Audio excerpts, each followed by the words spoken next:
기본적으로 반값 등록금이나 교육복지는 사회정책의 영역이지 어떤 정치 탄압이나 공작의 영역은 아니지 않겠습니까? 그러니까 정상적인 사회라면 반값 등록금이나 교육복지 정책을 둘러싸고 치열한 논쟁이 있을 수 있고 또 그런 각각의 주장들을 합리적으로 보장해주면 된다고 생각합니다. 뭐 주장이 과한 면이 있다면 과하다고 생각하는 측에서도 발표를 하고 실패하다 하는 분들이 있으면 또 실패하다고 하는 분들이 있는 거고 반값 등록금으로도 안 된다, 대학까지 무상교육을 하자고 하는 분들이 있으면 또 그런 입장을 발표할 수 있는 건데 한국 사회에서는 지금 반값 등록금을 외쳤다는 이유만으로 이분들이 종북 좌파라고 이렇게 몰린다든지 그 국정원에서 그래서 국정원을 제가 고발했는데 검찰은 또 그 문건이 국정원 문건인 건지 정확하지 않다고 수사를 안 하겠다. 박원순 제안 문건과 반값 등록금 문건은 수사 안 하겠다. 기본적인 사회정책 영역을 공작의 영역으로 변질시킨 국정원의 중대한 국기문란 사건을 두고도 수사 안 하겠다. 이런 문제가 하나 발생해서 그 반값 등록금을 염원했던 많은 대학생 학부모들은 얼마나 기가 막히고 속이 상하겠습니까? 두 번째, 헌법이 보장하는 집회 시의 권리에 따라서 청계광장에서 모여서 평화롭게 반값 등록금 호소했던 대학생들, 그 다음에 일반 시민들에게 수백 명에게 소환장이 날라오고 벌금 액수만 지금 저희가 추산컨대 지금 2억 3억이 넘어가고 있습니다. 너무 가난하고 힘들어서 등록금을 반으로 인하해달라고 호소했더니 등록금 인하해주는 게 아니라 벌금을 200만 원 안팎을 때린다니 이건 있을 수 없는 일 아니겠습니까? 오죽하면 국정감사장에서 법사위에서 서영교 의원의 질의에 그때 당시 서울중앙지방법원장이 나와서 자기가 생각해도 가혹한 기소에 가혹한 재판인 것 같다라고 입장을 밝혀서 그게 화제가 된 적이 있습니다. 도와주지는 못할 망정 안 그래도 등록금 마련할 돈이 없고 알바에도 모자라서 고통스럽게 살아가고 오늘 누구죠? SNL 코리아에 나오는 또를 연기했던 김슬기 배우 그분도 학자금 대출금이 2천만 원이 있어가지고 그것 때문에 엄청 고생을 했다는 보도가 나왔더라고요. 그렇게 유명한 사람도 겨우 돈 벌어서 이제야 갚는다고 합니다. 이제 그분이 유명해졌나 보죠. 돈을 많이 벌었답니다. 근데 일반 시민들은 그걸 알바하려면 얼마나 힘들겠습니까? 학생들, 학부모들은.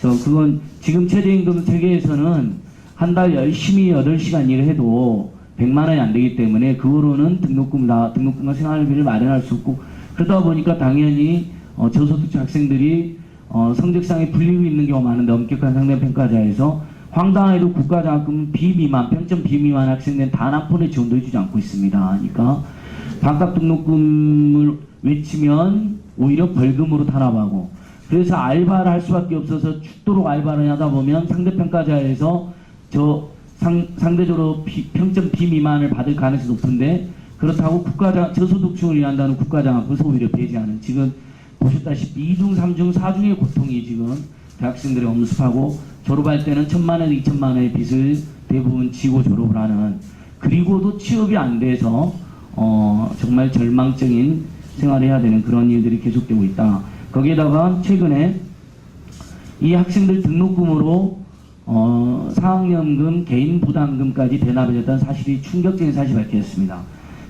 재단들이 학생들 학부모에 약속했던 전입을 안 한다든지 재단들이 당연히 부담해야 될 법정 부담금을 부담 안 한다든지 하는 뉴스는 여러 번 나왔지만 심지어는 모든 직장인들이 자기가 부담하는 자기 부담금을 재단이 대신 내주는 일은 저희도 추정을 했지만 이번에 처음으로 사실을 밝혀진 것입니다. 아주 충격적인 일인데 그만큼 2028억 원 정도가 지금 지원된 거로 추산되고 있는데 그만큼의 등록금 인하액이나 장학금 확충액이 학생들에게 안 오고 교직원 자기 부담금을 대납하는 데 쓰였다고 생각합니다. 복지제도 차원에서 교직원들 그런 지원을 해주는 것을 문제 삼기는 어렵다고 봅니다만 당연히 재단의 자신의 수익금이나 자산으로 지원해주겠다고 약속해놓고 그것을 등록금을 빼돌려갖고 지원해주는 형태는 용납하기 어렵다고 생각합니다. 즉 지금 우리 대학생 학부모들은 국정원의 공작 대상이 되어 있고 종북 좌파로 몰리고 있고 그래서 반값 등록금 항의하다 보면 검찰로부터 탄압받고 벌금 폭탄을 받고 있고 심지어 대학 내에서는 정말 11조를 가지고 있는 적립금 가지고 있는 사립자 부자 재단들이 그걸로 충분히 그 11조 외에도 충분히 재산이 많습니다. 땅이라든지 부동산이나 건물이 얼마나 많습니까? 그런데도 그런 돈을 이용하는 게 아니라 대학생들의 등록금으로 자신들이 교직원의 선심을 쓰는 이런 정말 3중 4중의 모순적인 처지에 놓였다. 저희들은 분노할 수밖에 없고 오늘 이 발표를 시작으로 또 이야기가 다가오고 있습니다. 7월 8월 학생 학부모들의 마음을 모아서 8월 달에는 나의 대학생활 분투기 같은 캠페인도 하고, 그리고 9월 달에는 지금 대학에 보면 우리 덕성여 총학생도 계시지만 비리재단이 복귀하고 있는 문제, 마구잡이 구조조정을 벌어지고 있는 문제, 이런 대학 내 황당한 불투명한 비민주적 관행, 반값 등록 문제, 국가장학금 문제, 또 뭐 예를 들면 대학원생들은 국가장학금 한 푼도 안 주고 ICL도 이용하지 못하게 한 문제, 여러 가지 중첩된 문제도 다 모아서 대규모 골기대회도 준비하고, 정말 고등교육이 그날에서 가장 중요한 영역인데 이렇게 홀대받고 탄압받고 공작의 대상이 되어 있다니 이건 도저히 용납할 수 없다. 이런 취지로 발표를 마치겠습니다. 고맙습니다. 주거권 네트워크원을 못 오셔가지고 간략하게 제가 그 보조 이야기 잠깐 하겠습니다. 오늘 대학생 인권진단이잖아요. 왜 교육권과 주거권과 노동권, 표현의 자유 등이 인권인가?